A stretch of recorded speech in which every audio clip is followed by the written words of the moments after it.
a Bíblia aberta, vamos à leitura de João, capítulo 10, do versículo 22 ao 29.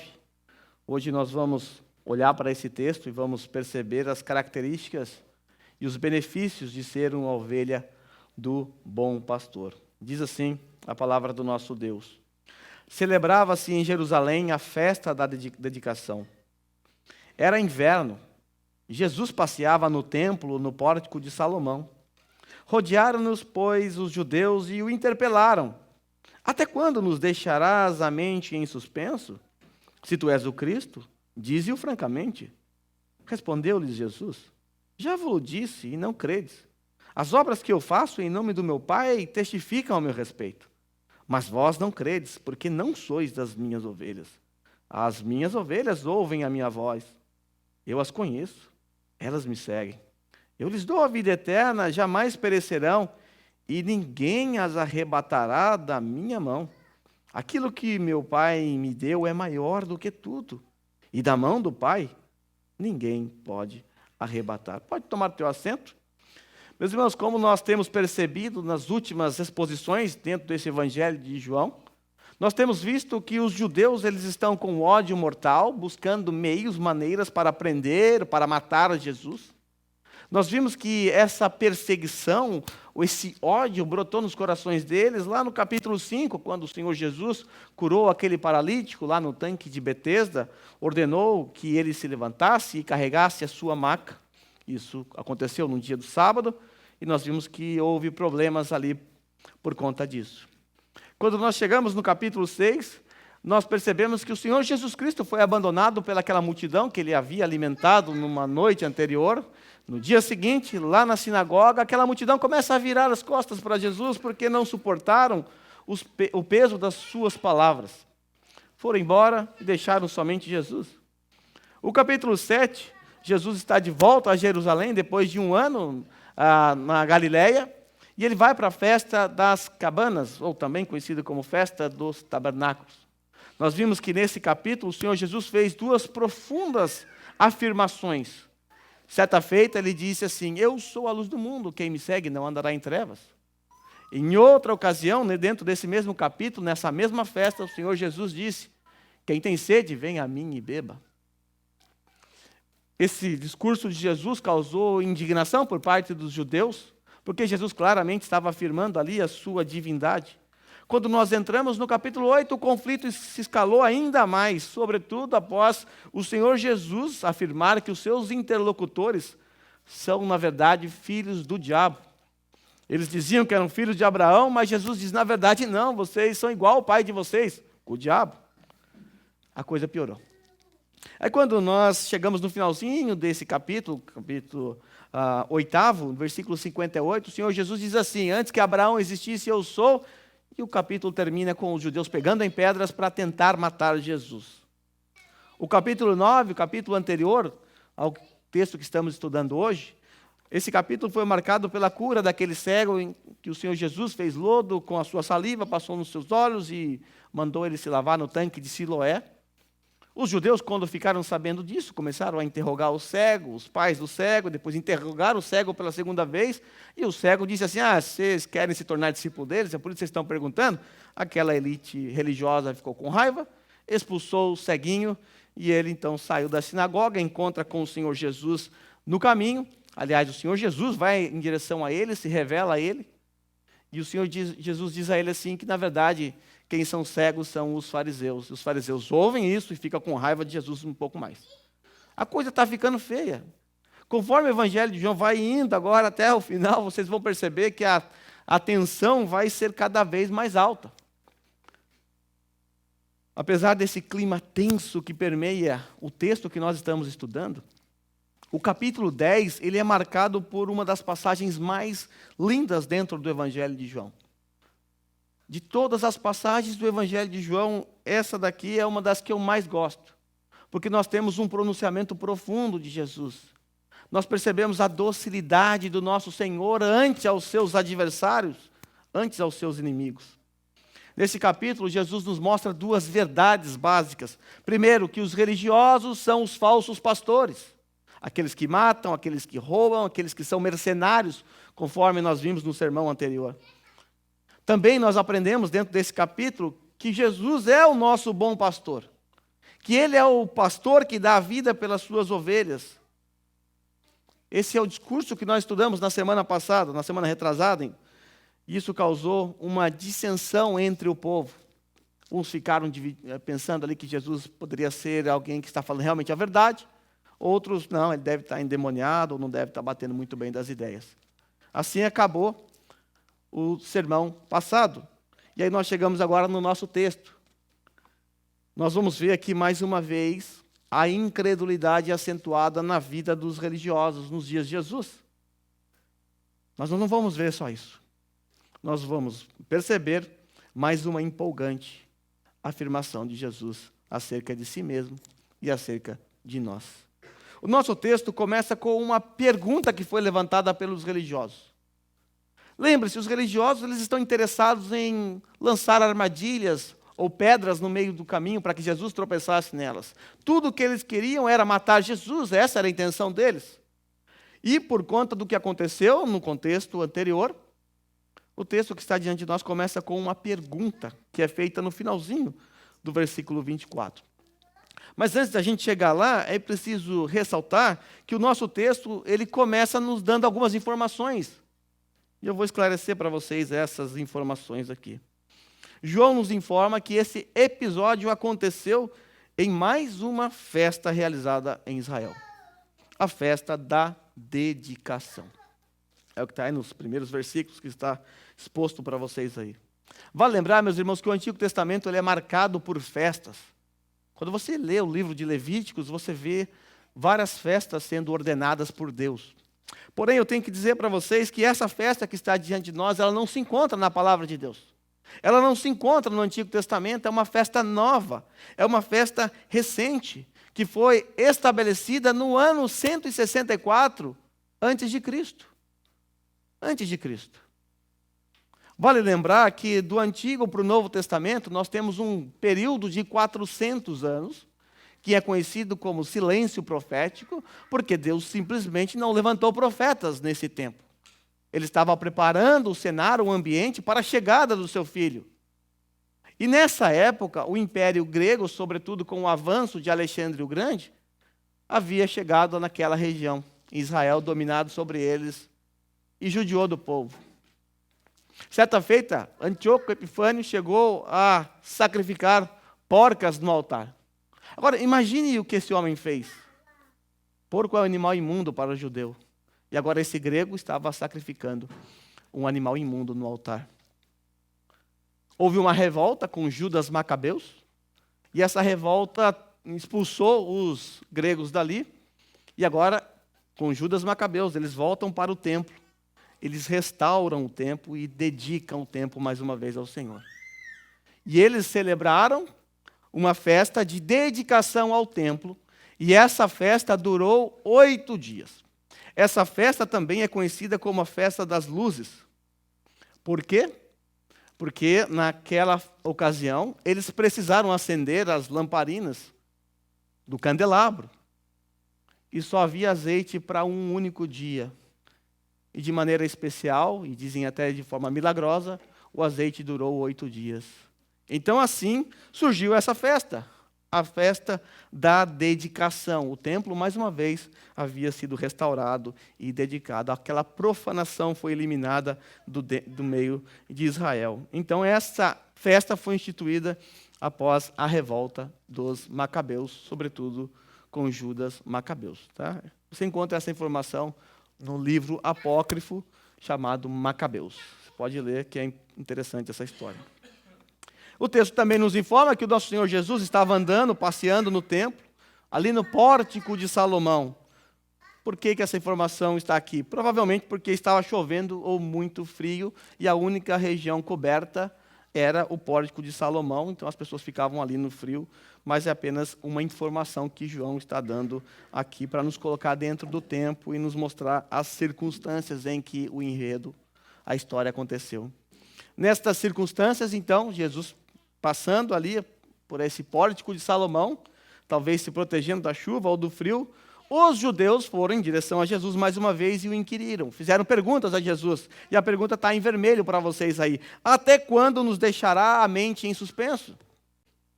Até quando? Se tu és o Cristo, diz-o francamente. Seja claro. Fale para nós, é você o Cristo? Vale lembrar que até o presente momento, o Senhor Jesus não havia dito de maneira clara ele ser o Cristo. Ele não disse em nenhum momento assim: ei, para todo mundo, presta atenção, eu sou o Cristo, hein? Eu sou o Messias prometido. Jesus não fez isso em nenhuma circunstância em Israel, até o presente momento. Dentro do Evangelho de João, ele só fez uma única vez, e não foi em Israel. Não foi em Jerusalém. Foi em Samaria, para a mulher samaritana. Tudo o que os judeus queriam de Jesus é que ele afirmasse isso. Eu sou o Cristo. Se ele fizesse isso, os romanos seriam acionados. E Jesus seria tratado como um rebelde. Porque Cristo, como bem sabemos, significa ungido, que aponta para a realeza. Dizer que alguém é o Cristo é dizer que ele é o rei. E Roma não permite outro rei além de César. Jesus teria sido tratado como um rebelde, seria preso e provavelmente seria morto, e é tudo que os judeus queriam. Jesus sabia disso. Em todas as armadilhas que eles lançaram, Jesus, com uma sabedoria do alto, sabedoria própria de um ser divino, fugia das armadilhas desses homens. E aqui ele vai fazer mais uma vez isso. Agora, Jesus não afirmou com todas as palavras ou com todas as letras, eu sou o Cristo. Mas as suas obras e os seus pronunciamentos profundos estavam berrando nos ouvidos dos judeus. Jesus estava, assim, de forma indireta, afirmando o tempo todo que ele é o Filho de Deus. Que ele é o Messias que havia de vir. E ele prova isso através do quê? Dos sinais miraculosos, através dos seus discursos profundos. Mas eles não estavam nem um pouco preocupados em sanar alguma espécie de dúvida que estava nos corações deles, para saber se eles deveriam crer ou não. Tudo que estava nos corações daqueles homens era um ódio mortal, e eles queriam apenas pegar Jesus, prendê-lo e levá-lo à morte, a julgamento e à morte. Então esse foi o questionamento aí. Nós temos um questionamento levantado. É você o Cristo? Se é, fale claramente para nós, queremos ouvir. Porque vai deixar em suspenso isso? Diga-nos. Nós temos aqui, então, um questionamento levantado. E o questionamento levantado exige uma resposta. Então, uma resposta é dada no versículo 25. Veja a resposta de Jesus. Já vos disse. E não credes. As obras que eu faço em nome de meu Pai testificam ao meu respeito. Eu já falei para vocês. Aliás, Jesus está falando o tempo todo. Mas eles não creem em Jesus. Aí Jesus diz assim, olha, as obras que eu faço, elas dão testemunho, elas testificam a respeito de mim. Olhe para as obras, elas falam a respeito de mim. Lá no capítulo 5, Jesus já havia apelado para as suas obras como sua testemunha. Jesus aqui ele não cai na armadilha dos judeus. Veja o que Jesus faz. Ao mesmo tempo, ele está afirmando que ele é quem ele diz ser, ou seja, um Messias, mas ao mesmo tempo ele joga a bola de volta para os religiosos. Agora vocês terão que dizer quem eu sou. Olhe as minhas obras, avalie as minhas obras e diga a vocês quem eu sou. Jesus levantou a bola e devolveu para eles. Agora é com vocês. Se Jesus afirmasse que ele era o Messias, seria preso. Se ele não afirmasse, teria problemas com os seus discípulos. Então o que Jesus faz? Eu já tenho dito para vocês o suficiente. Mas faz o seguinte, avalie as minhas obras. Elas testificam a respeito de mim. Do versículo 31 ao 39, Jesus voltará a usar as obras como testemunho a seu respeito, a seu favor. E lá, nesses versos, nós vamos ver que até mesmo os religiosos não conseguiram rebater esse forte argumento de Jesus. Porque as obras que Jesus realizava na frente deles eram muito evidentes, eram muito claras, revelavam assim a sua divindade e a sua messianidade. Mas a questão que fica é, como eles não conseguiam crer em Jesus diante de tantos sinais? Tantos sinais. João chega a dizer que se ele fosse registrar todos os sinais realizados por Jesus, Todos os discursos de Jesus não caberiam em todos os livros do mundo. Lá no capítulo 2, é-nos dito que Jesus realizou naquela festa da Páscoa inúmeros sinais miraculosos. Jesus o tempo todo estava dando sinais. E João gosta de usar a palavra sinal, porque sinal aponta para uma direção. O sinal apontava para a divindade e para a messianidade de Cristo. Nós temos visto um padrão aqui nos relatos históricos que nós temos estudado desde o capítulo 5. Jesus realiza um sinal miraculoso, ou faz um pronunciamento profundo, e a elite religiosa reage com incredulidade. Jesus realiza um milagre, eles reagem com incredulidade. Esse é um padrão. A pergunta persiste: por que eles não podiam crer nas palavras e nos sinais de Jesus? Como pode? É algo chocante. Eles viram o próprio Deus encarnado fazendo essas coisas, pronunciando esses discursos. Mas mesmo assim eles não creram. Por quê? No versículo seguinte, versículo 26, nós encontraremos a razão dessa incredulidade. Por que eles não podiam crer? Jesus nos apresenta ali um diagnóstico acerca da elite religiosa. Por que eles não podiam crer? Veja o diagnóstico. Mas vós não credes. Olha aí o diagnóstico. Sabe por que vocês não creem? Porque não sois das minhas ovelhas. Vocês não são das minhas ovelhas. Há uma razão muito clara para essa rejeição. Eles só rejeitaram Jesus porque não eram das ovelhas dele. Para ilustrar essa afirmação, Jesus está retomando a parábola que nós estudamos no sermão passado, a parábola da ovelha e do bom pastor, onde nós vimos ali as características de um bom pastor. Foi isso que nós vimos no último sermão que eu preguei, características de um bom pastor. Hoje nós vamos ver as características de uma verdadeira ovelha. E aqui vai um teste para nós. Nós vamos olhar para o texto que está diante de nós e temos um teste diante de nós. Nesse texto nós podemos extrair 3 verdades, perceber 3 verdades relacionadas à nossa vida. Primeiro, podemos descobrir que nós não somos ovelhas de Cristo. Você pode descobrir que você não é uma ovelha de Cristo hoje. Segundo, você pode descobrir que você não tem agido como uma ovelha de Cristo. Você até é uma ovelha de Cristo, mas está parecendo mais com um lobo. Em terceiro lugar, você pode ter a convicção e a certeza de que, de fato, você é uma ovelha de Jesus Cristo. Sendo assim, vejamos quais são as características de uma verdadeira ovelha e depois quais são os privilégios de ser uma ovelha de Jesus Cristo. Vamos lá para as 3 características, então. A primeira característica, que está aí no versículo 27, na verdade, as 3 características estão aí.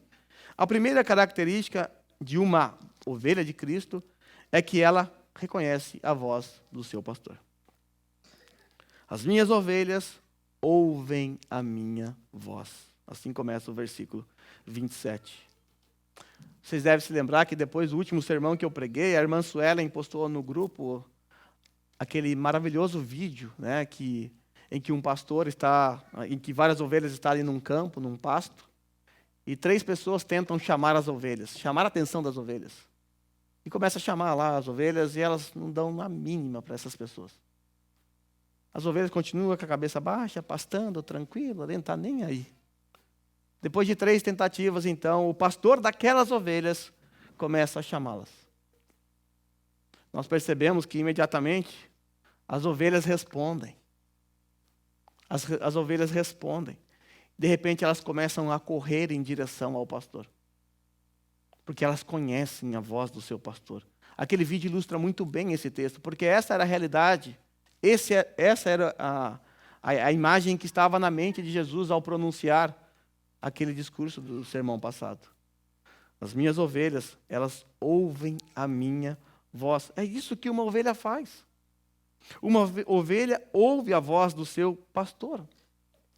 Aqueles religiosos, eles não conseguiam ouvir a doce voz de Jesus Cristo, porque eles não eram ovelhas dele. Era um estranho falando aos ouvidos daqueles homens. E por não ser ovelha desse bom pastor, eles foram incapazes de reconhecê-lo como seu pastor, porque de fato não era. Hoje, a voz de Jesus Cristo está ecoando todos os dias. Todos os dias, Jesus, hoje o bom pastor, continua chamando as suas ovelhas. Hoje o sumo pastor continua falando com as suas ovelhas. Só que hoje ele fala através da santa palavra de Deus, que está aí na tua mão, que está lá na tua casa. O santo pastor, o sumo pastor, fala conosco sempre. O problema é que nós não ouvimos a sua voz porque nós não abrimos e lemos. Talvez nós desprezamos a voz do sumo pastor que está falando conosco sempre. Como ovelhas de Jesus, nós não aceitamos ouvir outras vozes. Isso eu falei no sermão passado também.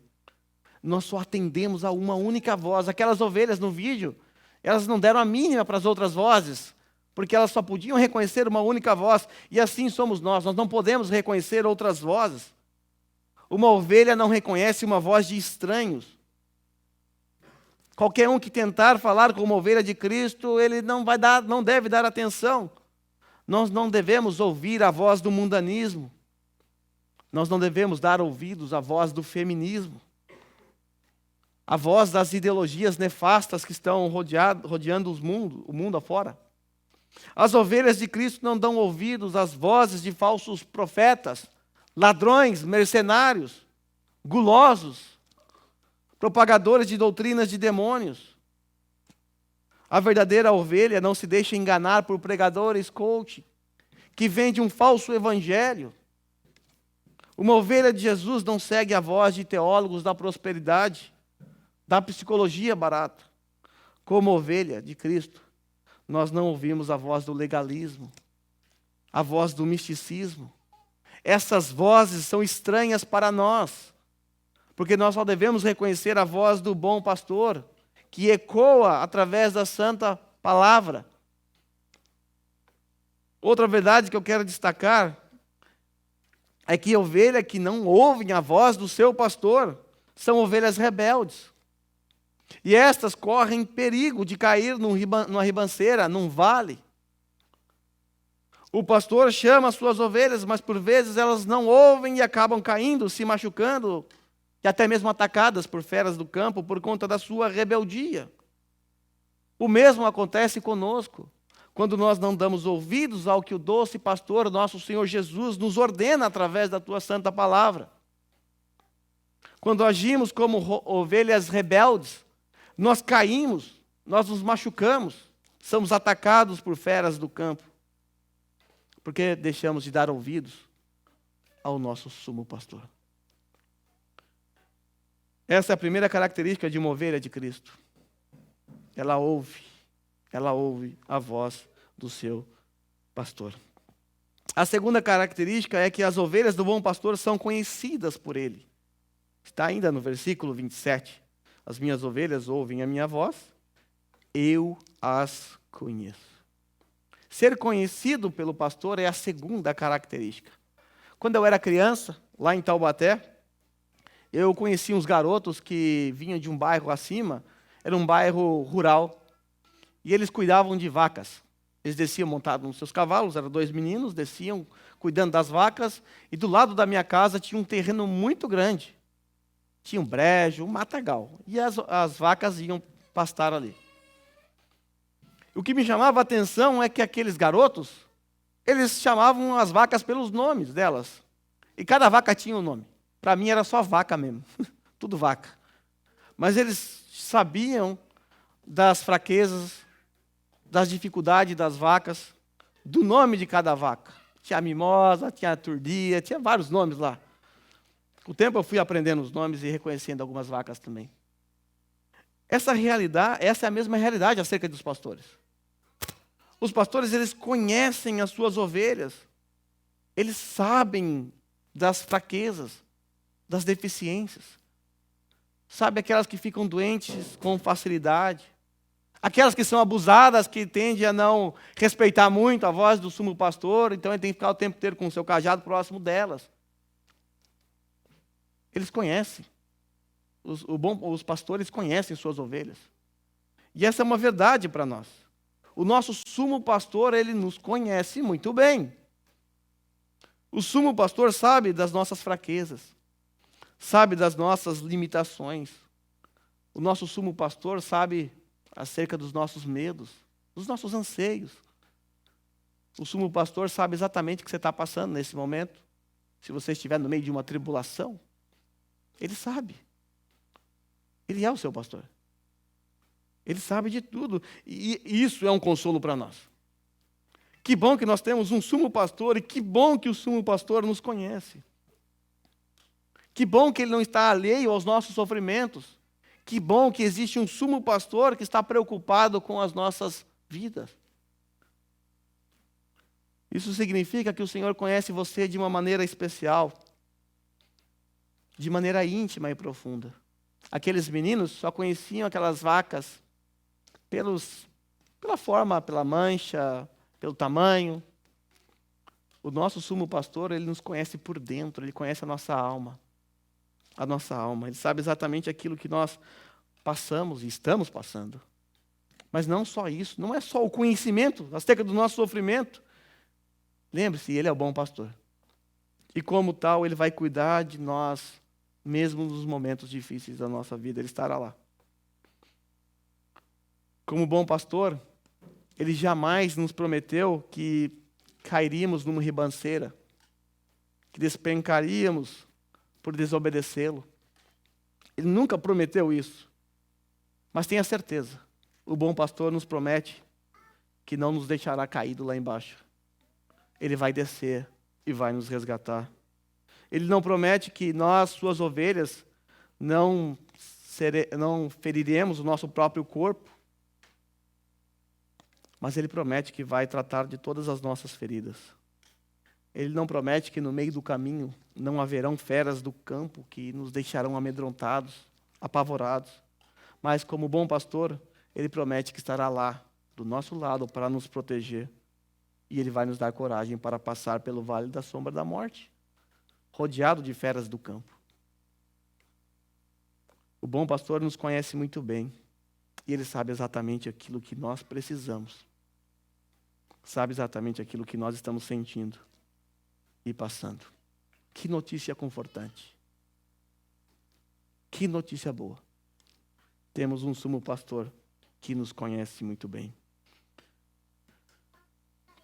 Já vimos que as ovelhas de Jesus são aquelas que reconhecem a voz do pastor, são conhecidas pelo pastor, e agora a terceira característica de uma ovelha de Cristo é que elas seguem o seu pastor. As minhas ovelhas ouvem a minha voz, eu as conheço, e elas me seguem. Se você assistiu o vídeo lá que a Suelen postou, se você não assistiu, assista, por favor. Você deve ter notado que após o pastor chamar aquelas ovelhas, emitindo um som, elas vieram correndo em direção a ele. Depois ele entra no meio dela, bem no finalzinho do vídeo, e você percebe que aquelas ovelhas começam a ir atrás dele. O vídeo termina assim, as ovelhas indo atrás dele. Seguir o pastor era algo natural para uma ovelha. Nos dias de Jesus, quando um pastor passava pelo meio das ovelhas, elas saíam em fila atrás dele. Era essa a imagem que estava na mente dos judeus. Era essa imagem que Jesus está reproduzindo. Um pastor chamando as suas ovelhas e elas vindo atrás dele. Se nós somos ovelhas do bom pastor, é isso que nós devemos fazer. Devemos segui-lo. Seguir implica em obediência. Seguir implica trilhar o caminho do sumo pastor. Ele está indo na frente e nós vamos andando nas suas pisaduras. Nós vamos seguindo os seus passos. Por onde ele passa, nós passamos. Ou seja, nós seguimos Jesus. De maneira prática, nós imitamos o caráter de Jesus Cristo. Essa é uma maneira de segui-lo. Quando nós obedecemos a Deus, os mandamentos que estão na palavra de Deus, nós estamos seguindo o nosso sumo pastor, porque enquanto ele esteve aqui nessa terra, ele obedeceu perfeitamente a lei de Deus. Seguir a Jesus implica obediência, obedecê-lo. Mas por que nós seguimos Jesus? Por quê? O que nos leva a seguir Jesus? Primeiro, porque ele é nosso pastor. E como nosso pastor, nós descobrimos que ele nos ama. E no sermão passado, nós vimos que ele nos ama tanto que ele foi capaz de entregar a sua vida por nós. Então, por isso, nós o seguimos. Em segundo lugar, nós o seguimos porque nós o amamos, porque ele nos amou primeiro. Nós o seguimos porque ele nos comprou com seu próprio sangue. Nós o seguimos porque sabemos que ele nos conduzirá a pastos verdejantes. Nós o seguimos porque sabemos que ele sempre nos protegerá. Por isso nós seguimos o nosso bom pastor. Ele vai à frente. Ele nos conduz. Essas foram as 3 características presentes na vida de uma ovelha de Jesus. Ouve a voz do pastor, é conhecida por ele e passa a segui-lo. Vamos ver agora 3 benefícios de ser ovelha de Cristo. Versículo de 26 a 29.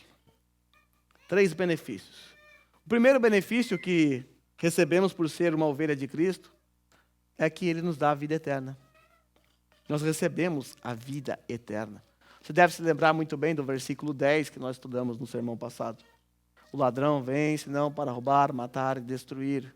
Eu vim para que tenham vida e a tenham em abundância. Jesus já havia dito que ele é diferente daqueles falsos mestres, que são ladrões, salteadores, que vêm para roubar, destruir. Jesus faz o contrário. Ele vem para dar a sua própria vida. É isso que ele veio fazer.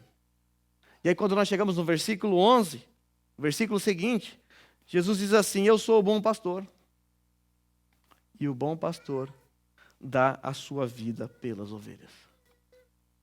O bom pastor é aquele que mesmo diante do perigo, mesmo correndo o risco de perder a sua própria vida, ele vai proteger as suas ovelhas até o fim. Basta lembrar a história de Davi, quando ele teve que duelar com um leão. Quando este estava prestes a atacar o seu rebanho. Foi isso que ele fez. E foi exatamente isso que Jesus, o nosso pastor, fez por nós. Lembra que eu falei no sermão passado que estava vindo uma ira contra nós? Nós estávamos lá no aprisco do bom pastor, e estava vindo sobre nós uma ira que destruiria todo o aprisco. Mas esse bom pastor, Jesus Cristo, ele entrou na frente dessa ira santa que vinha do próprio céu, do Pai. Ele tomou a nossa frente e nos protegeu dessa ira santa que estava vindo sobre nós. Só que isso custou a sua própria vida. Isso custou a sua própria vida. Ele morreu. Mas nós temos uma palavra muito doce que saiu dos lábios de Jesus. Eu dou a vida pelas minhas ovelhas. Ele deu a vida dele por nós. Ele se entregou por nós. Ele sofreu toda a ira do Pai naquela cruz por nós, suas ovelhas. Ok? O bom pastor, ele entregou a sua vida por nós e ele nos conferiu, nos deu a vida eterna. Ganhamos a vida eterna de presente. Somente pela graça, é claro. Mas e como é que a gente faz para manter isso? E a manutenção dessa vida eterna em nossas vidas? O que é que nós precisamos fazer para manter a vida eterna, para não perdê-la? Bom, nós não fazemos nada. O bom pastor se incumbiu disso. Ele mesmo garante que nós jamais perecemos, porque não é nada que eu e você possa fazer para garantir a nossa salvação. Quem garante é Ele, o bom pastor. Então, nós vamos ver que o segundo benefício é que as ovelhas serão preservadas pelo sumo pastor. Algumas pessoas até creem que são salvas pela graça, um tipo de graça um pouco diferente às vezes, mas até creem. Mas acreditam, por outro lado, que a manutenção da sua salvação depende da maneira como essas pessoas vivem na terra. Tá, a salvação até entendo que é pela graça, Ele deu, mas agora eu tenho que viver a vida corretamente, que senão eu vou perder a minha salvação. Sendo assim, essas pessoas quando pecam, logo pensam, perdi a salvação. Estava bem, mas agora estou ruim, perdi a salvação. Aí se arrepende, opa, agora ganhei de volta a minha salvação. Depois perde de novo, recebe, perdeu, recebeu. E vive a vida assim. Meus irmãos, isso é doutrina humana. não bíblica. A Bíblia nos mostra que a salvação do homem é somente pela graça e a manutenção dela também. Deus prometeu que nenhuma das suas ovelhas perecerão. Nenhuma. Veja, não tem nenhuma condicionante aqui. Elas perecerão, sim. Jamais. É enfático. Elas nunca perecerão. Eu sou bom pastor. Está guardada. E que bom que é assim, né? Imagine se dependesse de mim. Imagine se dependesse das minhas boas obras. Os que acreditam que suas obras determinam a sua condição diante de Deus, esses se esquecem que o que os condena não são apenas os seus atos ou atitudes pecaminosas, mas a sua natureza. Essas pessoas pensam que são os atos e atitudes pecaminosas dessas pessoas que as condenam, mas na verdade não. O que as condena é a sua própria natureza. Por causa da sua natureza, você merece a ira, você merece a condenação, você merece o inferno. É isso que está em Efésios capítulo 2, versículo 3, parte B. Somos, por natureza, merecedores da ira de Deus. E os nossos atos e atitudes pecaminosas é apenas um reflexo dessa natureza. Então, se Jesus falasse para você assim, ok, está aqui a salvação, você ganhou, a partir de agora é contigo. Acabou, você perderia na hora. Porque você tem uma natureza caída. Essa natureza caída, ela é inimiga de Deus. Então, se depender das suas boas obras, você vai perder a salvação toda hora. Não vai ter um minuto da sua vida que você vai ter ganho algo. Porque você não tem competência para isso. Nenhum ser humano tem. Por isso você precisou de Jesus Cristo. Se você pudesse ser salvo por suas obras ou manter a salvação por suas próprias obras, era muito fácil Deus dizer assim, tá aí as leis, obedeçam, faça tudo certinho que vocês serão salvos. Mas Deus precisou mandar o seu próprio filho, porque ninguém foi capaz de fazer isso. Deus agiu com uma rica misericórdia em nosso favor, para nos salvar e também para manter a nossa salvação.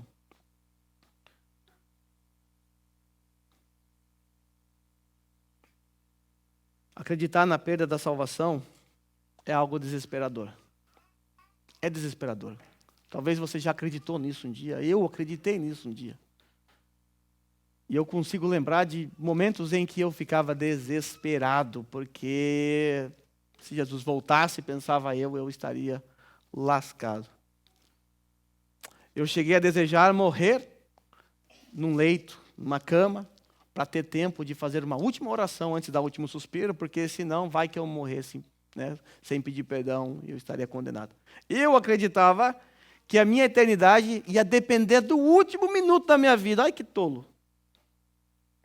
Se eu morresse num acidente, no momento em que eu cobicei algo de alguém, ou estou mentindo no telefone, sei lá, atravessei um sinal vermelho e morri, já era.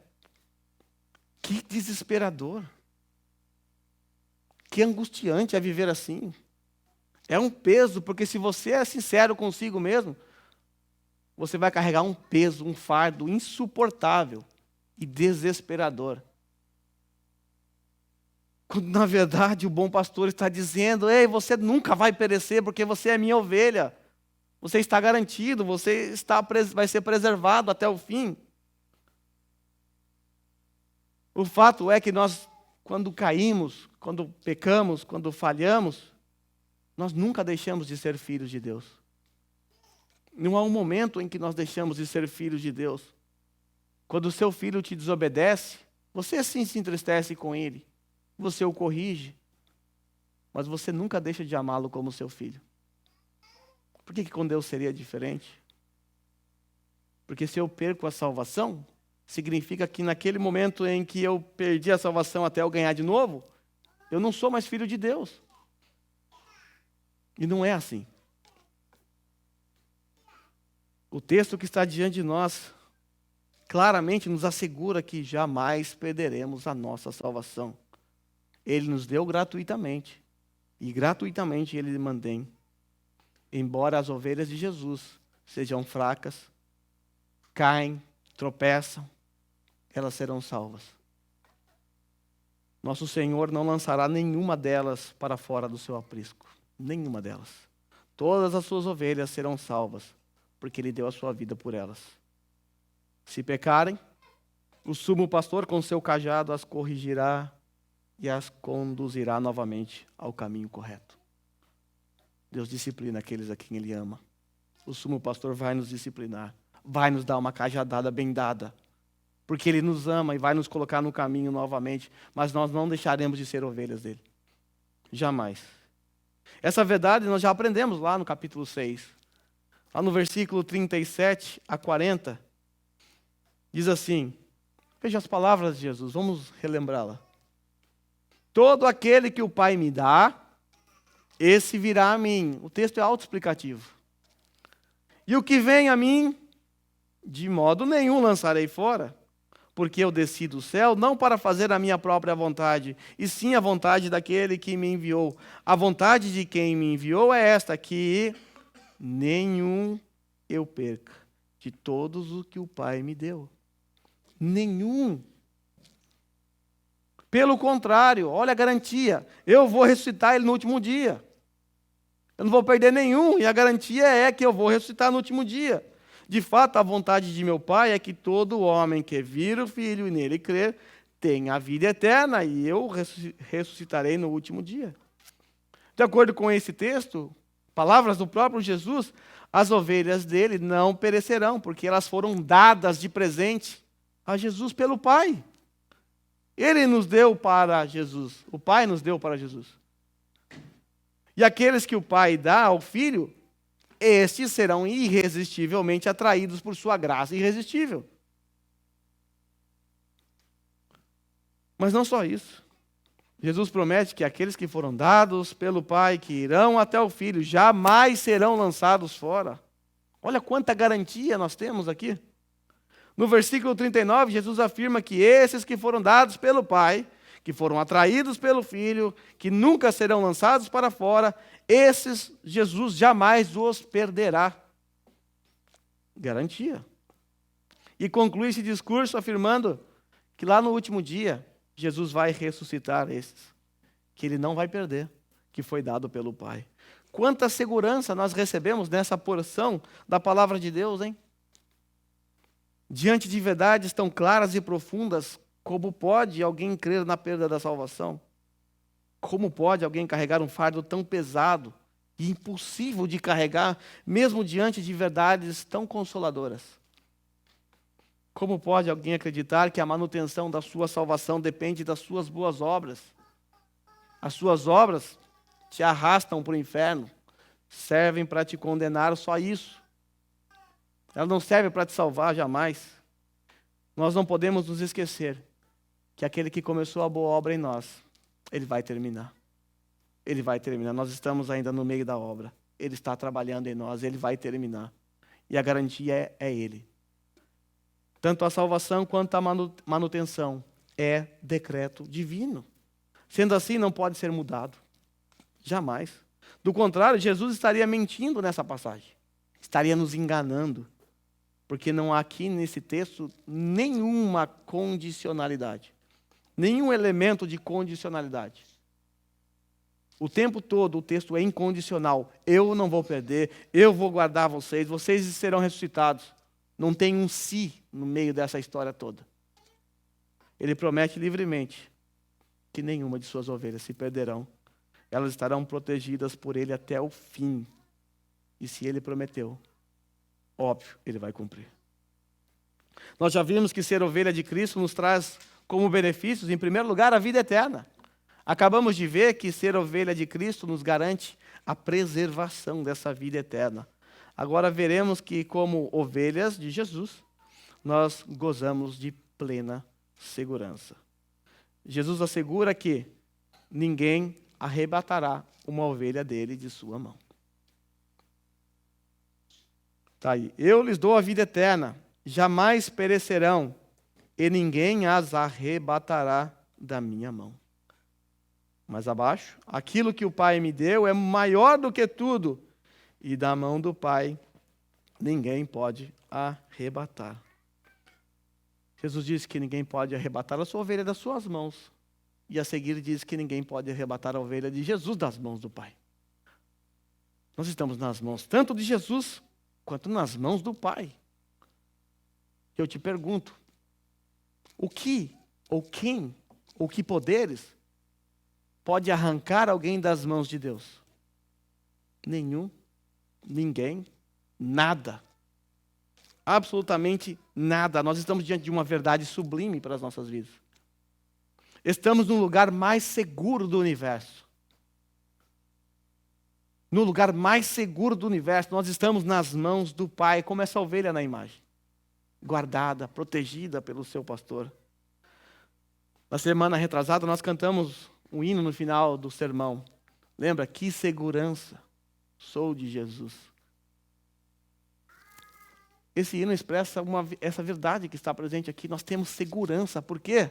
Porque nós somos de Jesus. Eu não tenho segurança porque eu acho que eu sou uma boa pessoa, porque eu faço boas obras. Eu tenho segurança porque eu sou de Jesus. O Pai me deu para Ele. Eu estou nas mãos dele, agora eu tenho segurança. Se somos de Jesus, isso significa que já não há mais condenação nenhuma, porque nós estamos em Cristo, de acordo com Romanos 8:1. Significa que somos filhos de Deus por adoção. Ele nos adotou. Significa que nós temos o Espírito que nos assiste em nossas fraquezas. O Espírito constantemente intercede por nós, até com gemidos inexprimíveis. Eu estou aqui citando um pedaço ou trechos de Romanos capítulo 8, que trata também dessa segurança. Sei que o capítulo 8 é muito longo, eu gostaria de ler todo ele aqui, mas você pode ler na sua casa durante essa semana. Eu quero apenas focar nos versos finais do capítulo 8. Nós vamos ver ali a segurança que nós temos em Cristo Jesus. Do versículo 31 ao 39, se você quiser me acompanhar, ou pode prestar atenção no que eu vou dizer. Diz assim: que diremos, pois, à vista dessas coisas? Se Deus é por nós, quem será contra nós? Se Deus é por nós, quem será contra nós? Mas o que são essas coisas? À vista dessas coisas, eu quero que você abra aí comigo, bote uns versos atrás, versículo 28 em diante, para a gente entender o que são essas coisas. Que diremos, pois, à vista dessas coisas? Se Deus é por nós, quem será contra nós? Veja o que nós encontramos nos versos anteriores. Sabemos que Deus age em todas as coisas para o bem daqueles que o amam, dos que foram chamados de acordo com o seu propósito. Pois aqueles que de antemão conheceu, também os predestinou para serem conformes à imagem do seu Filho, a fim de que ele seja o primogênito entre muitos irmãos. Agora, preste atenção no versículo 30, o que são essas coisas, evidentemente que diz respeito a tudo que está no capítulo 8, mas foque aqui nessa parte no versículo 30.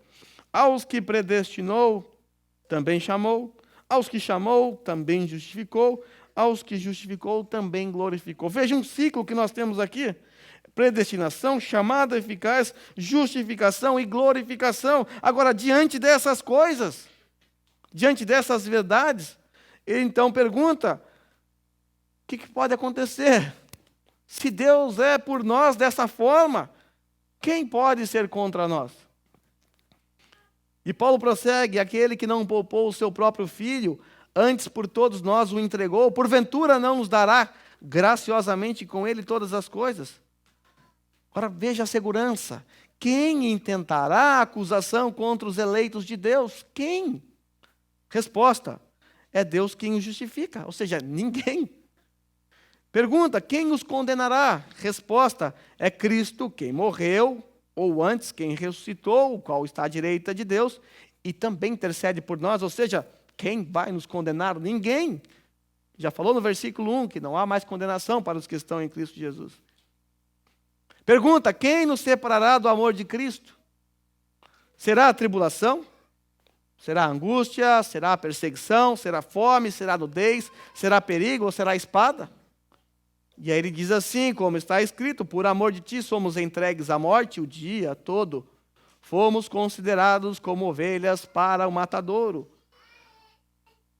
Mas em todas essas coisas, porém, somos mais do que vencedores, por meio daquele que nos amou. Porque eu estou bem certo de que nem a morte, nem a vida, nem os anjos, nem os principados, nem as coisas do presente, nem do porvir, nem os poderes, nem a altura, nem a profundidade, nem qualquer outra criatura poderá nos separar do amor de Deus que está em Cristo Jesus, nosso Senhor? Consegue perceber a segurança que nós temos? Estamos nas mãos do Filho e nas mãos do Pai. Quem poderá nos arrebatar dali? Quem poderá intentar contra nós? Ninguém, nada, absolutamente nada. Quanta segurança nós temos em Jesus? Percebe que privilégio você tem por ser uma ovelha de Jesus? Você tem essa segurança. Para concluir, eu concluo dizendo que não existe nada melhor do que ser amigo do bom pastor. Não existe nada melhor do que ser amigo do bom pastor. O Senhor Jesus vai dizer que nós somos amigos dele. Já não vos chamo escravos ou servos, vos chamo amigo. Porque o escravo não sabe nada a respeito do seu senhor, mas eu tenho revelado a vocês. Por isso eu chamo vocês de amigos. E não existe nada melhor do que ter Jesus como nosso amigo. Com ele nós podemos caminhar seguro na luz. Com ele nós podemos desfrutar do seu amor. Porque Jesus é o bom pastor, nós podemos ter paz no coração e viver sempre em comunhão. E ao vivermos em comunhão com o bom pastor, podemos assim perceber a grandeza e o poder de Jesus, o nosso bom pastor. O nosso bom pastor. Você consegue perceber o quanto você é agraciado? O quanto você é privilegiado, foi abençoado gratuitamente, mesmo sem você merecer? Você agora é amigo dele, do bom pastor. Eu quero nesse momento chamar os irmãos para a gente cantar essa canção, Amigo de Deus. Eu quero que você cante com muita alegria no seu coração, porque essa música ela fala a respeito de você. Se você creu em Cristo Jesus, você é amigo de Deus, você tem paz, você caminha de maneira segura, você desfruta do amor de Cristo Jesus, você pode ter paz no coração, você pode viver em comunhão com Ele o tempo todo. Você pode perceber a grandeza do poder de Jesus, o nosso bom pastor. Vamos nos colocar em pé, por favor?